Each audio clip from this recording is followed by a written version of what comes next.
Hey, just take a look around you for a second.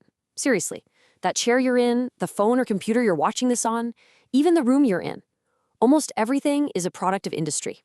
So today we're going to pull back the curtain and really look at the engine that built, well, our entire world. So let's just start with the big question, right? How did we even build this world?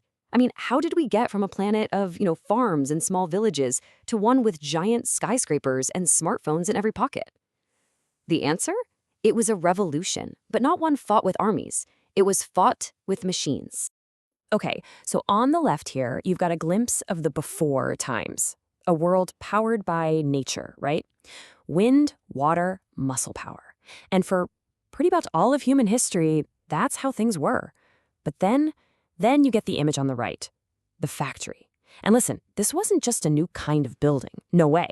This was a totally new way of thinking, of working, of living, and it was about to change absolutely everything. All right, to really get how this all happened, we've got to start with the basics.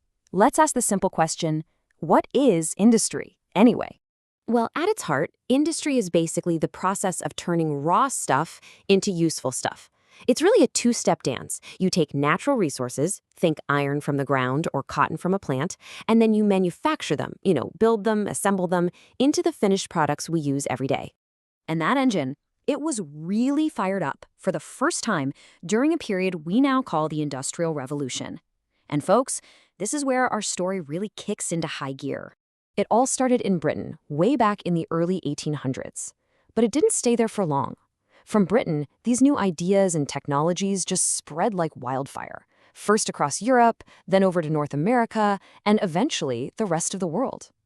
We're talking about a total planetary transformation here.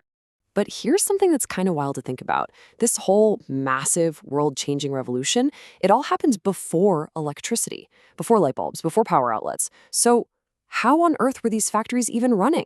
What was powering this incredible new world? The answer, in one word, steam. The steam engine was the absolute game changer. I mean, for the very first time in history, we could create power whenever and wherever we wanted. It was like having mechanical muscles that could run all the machines, the looms, everything. And what fed those hungry steam engines? Coal. Yep, good old coal. This one fossil fuel was the energy that powered the entire revolution. And it wasn't just for factories either.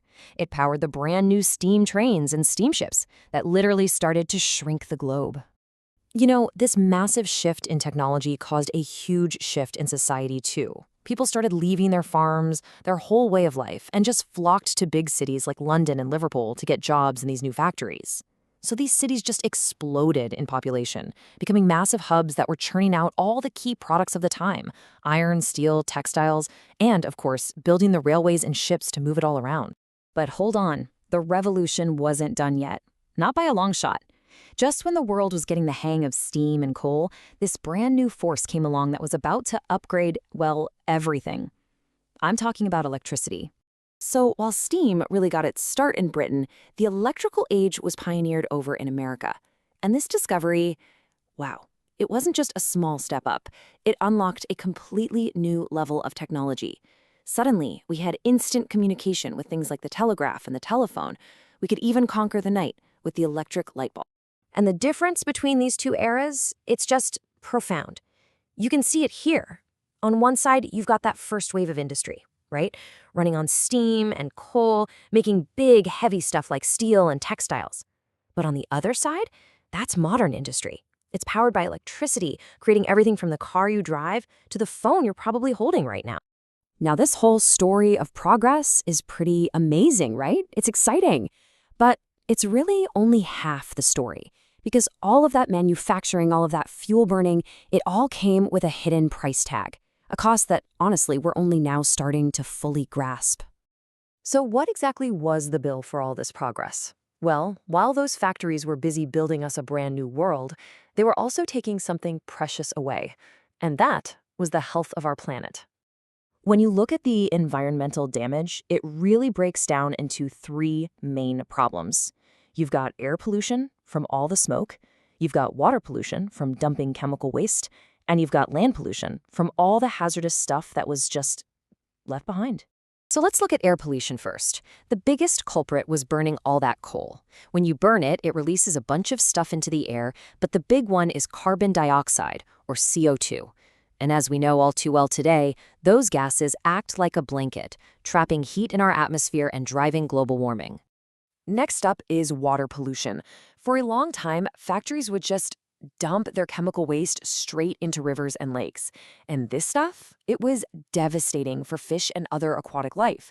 But it was also incredibly dangerous for people because some of those chemicals are carcinogenic. That's just a fancy way of saying they can cause cancer. And finally, there's land pollution.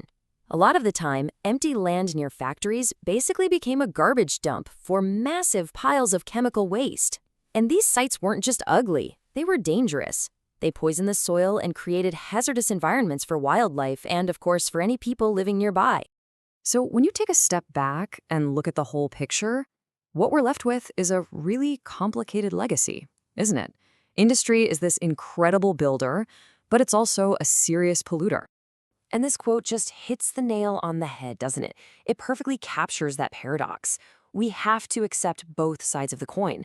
Our lives are without a doubt easier and more comfortable thanks to industry. But that comfort came at a cost, creating these huge environmental problems that are now ours to solve. Which brings us to the final and maybe the most important question. Look, there's no going back, right? We live in the world that industry built. So the great challenge for us, for our kids, for the future, is how do we keep all the good things that this incredible engine gives us, while also finally cleaning up the mess it left behind?